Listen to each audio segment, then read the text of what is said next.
Today, we're going to tell you about the Jaguar XK8. I'm Justin. And I am Aaron. And this is Husman Bros. And before we go too much further, please subscribe for great car content. Or we hope it's great anyway. Great cars, at least. Great cars. So subscribe. But today, we are going to talk about the Jaguar XK8. So Aaron just purchased this car.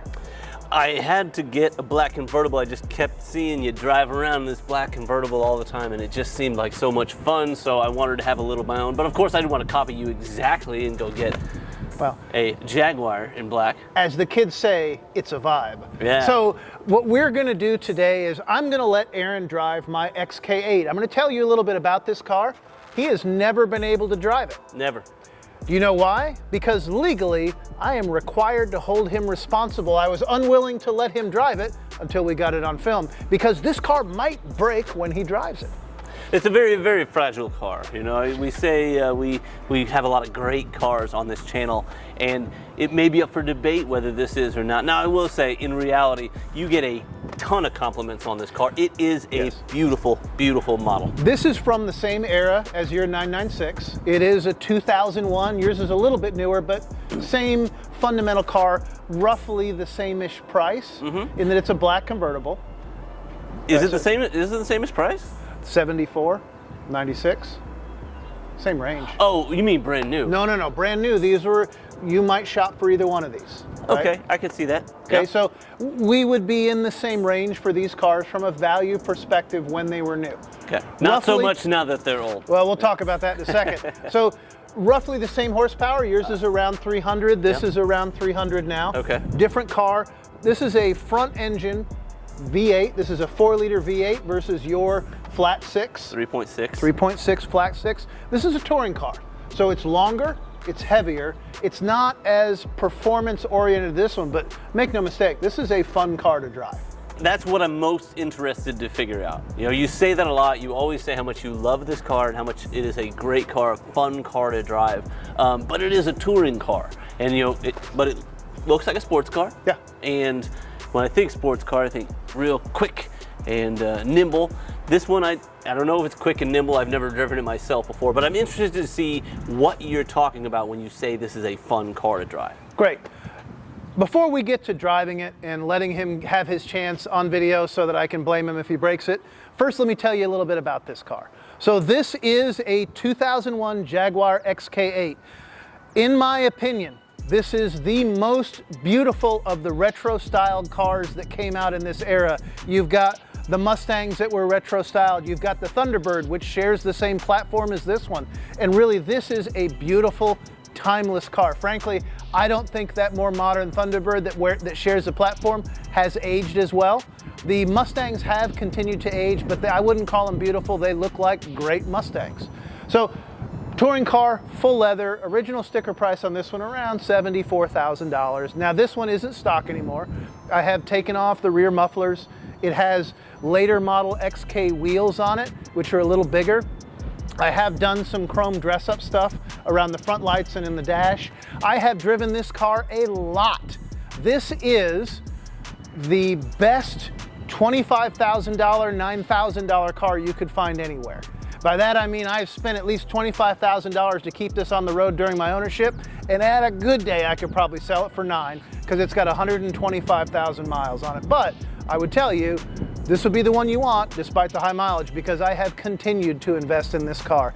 Some things that I've done during my ownership of this car, I have made it not leak. And if you've ever owned an English car, you know. For now. Not leaking for now. Today. Today. There we So go. if you've owned an English car, if there's no oil under it, there's probably no oil in it. Not as true with this car. It really doesn't leak as much as it used to. I've done a lot of work on a lot of parts of this car. Now, when someone says Jaguar, what is your first thought? Maintenance nightmare. So a lot of people think that. Not as true. I've done age-related things on this car more than anything else. But what most people think is electrical problems. Okay, now this car has not had the same kind of electrical problems as a car with Lucas Electrics would have had. There are electrical problems with this car, but not the same as when it was Lucas Electrics. So was this car a Ford car? It's a Jaguar car, but this is when Ford had a large ownership in Jaguar. They really modernized what they did, and it is more dependable as a result. Now, I had a friend that I said when Ford took over, they became more dependable, and he absolutely laughed me out of the building. But for a Jaguar, this is a fairly dependable car. As I said, I put 120,000 miles on this car, mostly pain-free. When it goes in the shop, it takes a long time. So, would you like to drive it? I would love to drive it. Love to finally get a chance to get behind the wheel of this thing and see what you're always raving about. Okay, I know that you've been staring at this car so much you went and bought your own black convertible, but you didn't buy a Jaguar, I think, because you've seen my bills. So tell me what your thoughts are on my car. I've always loved the Jaguar marquee. I'm not a cat guy myself, but the Jaguar just is a cool logo. And this car has both Jaguar logos. It's got the Growler on the wheels, and it has the Leaper too. Now, those are great Jaguar logos, but fun fact, Jaguar will no longer produce cars that feature either the Leaper or the Growler. Everything from now on will just be Jaguar, which, as you can imagine, from Jaguar purists, those guys aren't happy about that. They don't like that. They love the logos too. But it is what it is. Jaguar gets to make those choices. Now, I'm burying the lead here, but of course, one of the greatest things about this car is this giant V8, 4-liter V8, front engine car. And because it has this V8 up here, you need some nice humps in the hood, give that engine a little bit more space, a little room to breathe. And of course, it would not be a Jaguar if the hood, the bonnet, didn't open from the opposite side of the car. Yes, it wouldn't be a Jaguar without the bonnet opening from the opposite side or the boot having enough room to carry golf clubs. Now, I've done a couple things to this car. As you see, I've got a different intake here. Originally, this had an intake that was a little more restrictive and accordioned. There aren't many aftermarket parts for this car, and that's really frustrating for me because I love to soup up a car, and as you see, I could really only do dress-up things. Makes a minor difference, but I think it makes the car sound a little bit better, part of what you talked about. And then when we get to some of the other mods I've made, we can talk about those as well. So everybody's worried about what it costs to maintain a Jaguar, okay? Or really with this car, what are the things that you've got to look out for? You know, I know that on your Porsche, you have an IMS bearing that you have to know is replaced. So on this car, these came with originally plastic timing chain guides. Ooh. And you can imagine after 20 years of heat cycles and driving plus 20-year-old plastics, those things will give out. So this has had those replaced. The other challenge that you've got with these cars is an intermittent ABS light problem. Now, the biggest problem with that is the ABS controller needs to be resoldered. There are a couple other places in the car that can go bad. In fact, this car still has one piece that is bad on it. The wires that go from the sensors to that main brain tend to rot out. That's probably one of my next projects on this car. So that's the big bugaboos with this car. Other than that, the big challenge with these is that they're very, very, very electrically hungry. So if your battery gets even the slightest bit low, your dashboard will look like a Christmas tree. Now, Is that when you go into limp mode?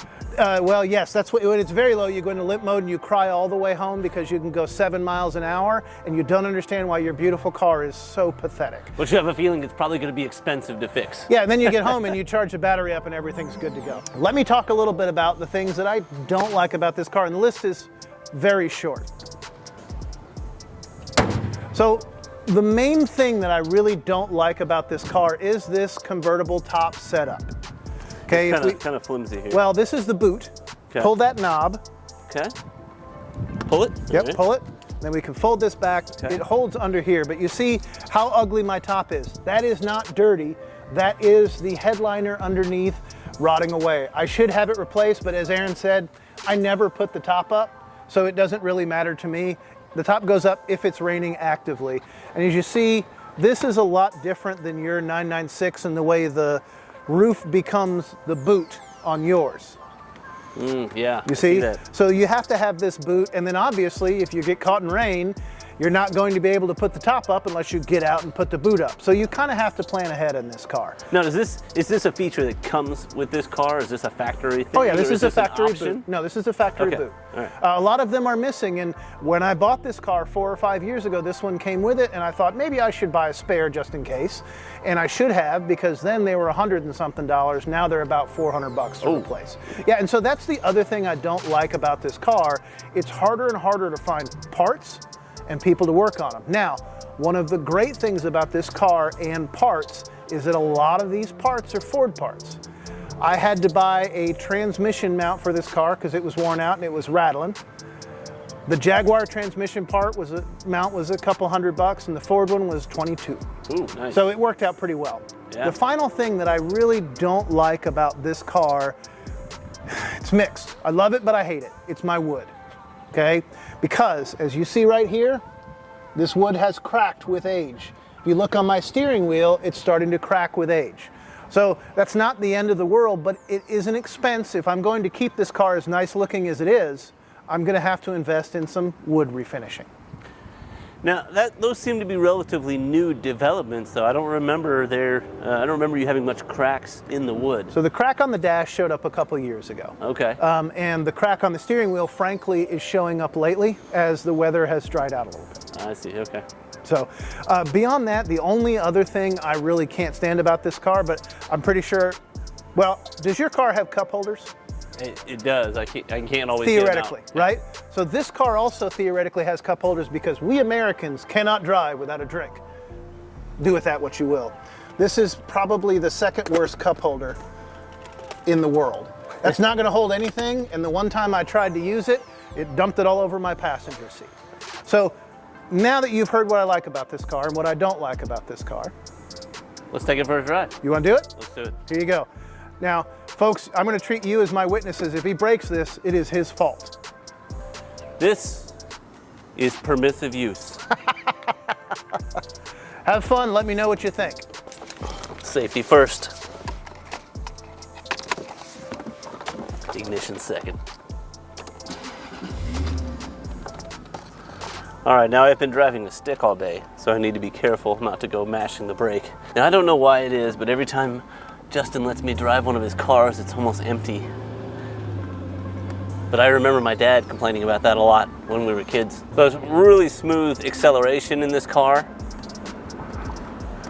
I gotta be honest, I'm a little bit nervous. I don't exactly know how to drive this. I know it's Justin's baby, and I know it's really a fragile car, so I don't want to mess anything up here.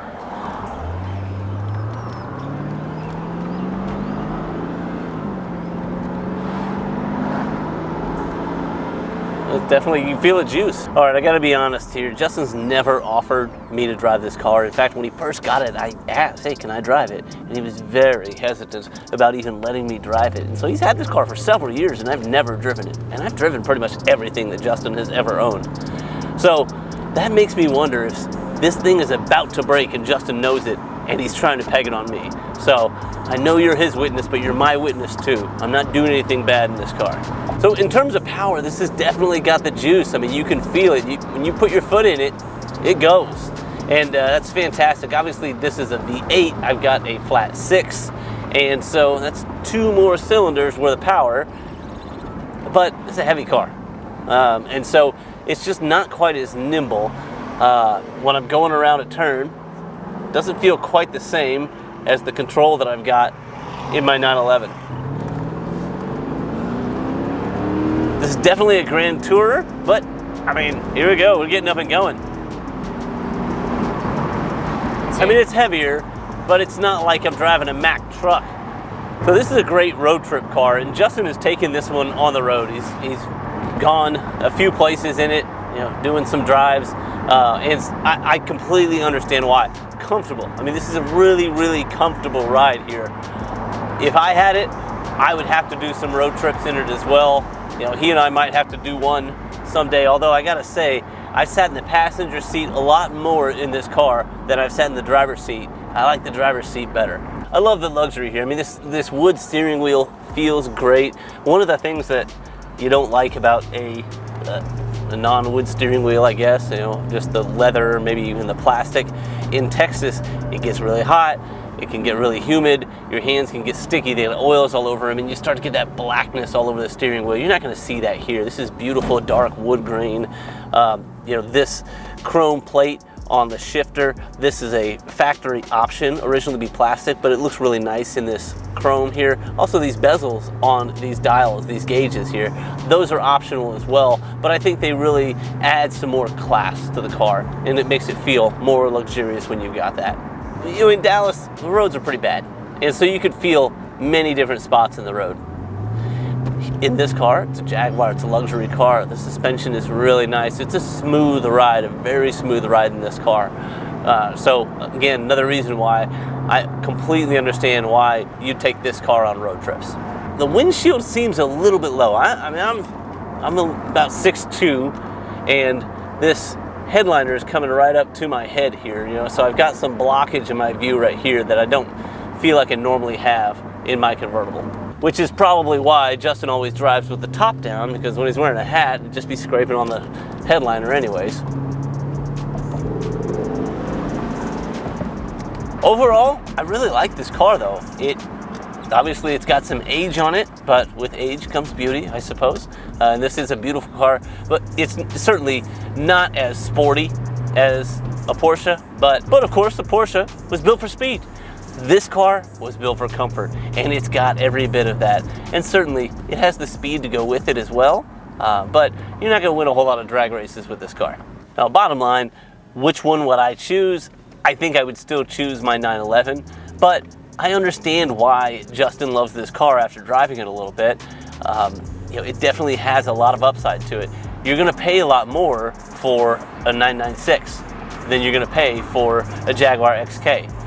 However, this is a scenario where you're either going to pay now or you're going to pay later, because while you can pick this car up for a lot less than you would pay for a 996, in the long run, you're going to spend a lot more money on this car to maintain it and to repair it than you're going to spend on the 996. Of course, a 996 is still a Porsche, so it's not like repairs are cheap on that car. It's just Porsche aims to build a very reliable car right from the get-go. I guess I can't say that Jaguar does not aim to build a reliable car from the get-go, but it clearly either must not be a priority or they're missing the mark somewhere along the way, because this thing has definitely spent its time in the shop.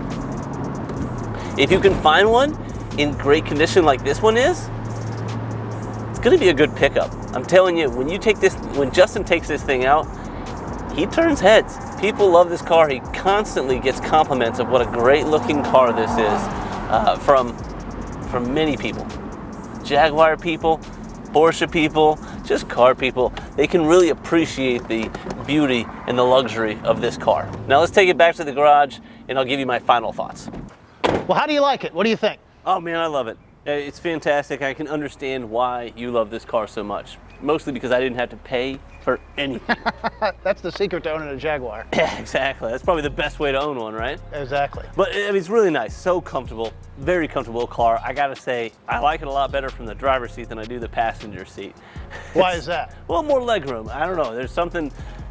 There's a lot more legroom when I'm sitting in here. It feels totally comfortable. I always feel a bit bunched up when I'm in the passenger side. I've never been there, so I do not know. Yeah, well, I can tell you from experience it is. But it's great. Lots of pickup, lots of power here. Like I said, certainly a very comfortable car.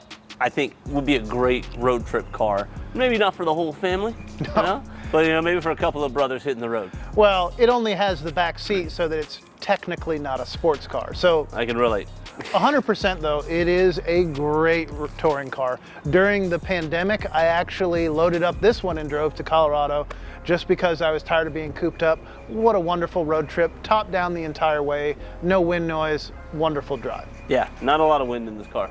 So I'm glad you enjoyed it. Any last thoughts on it from someone who's not driven it for 5 years? Well, just say, keep it well maintained, I suppose. Well, I will continue to do so. Again, my challenge is really finding someone who's willing to work on it and who has the skill set to do so. Yep. Well, there you go. Thank you. Thank you for letting me drive it, finally.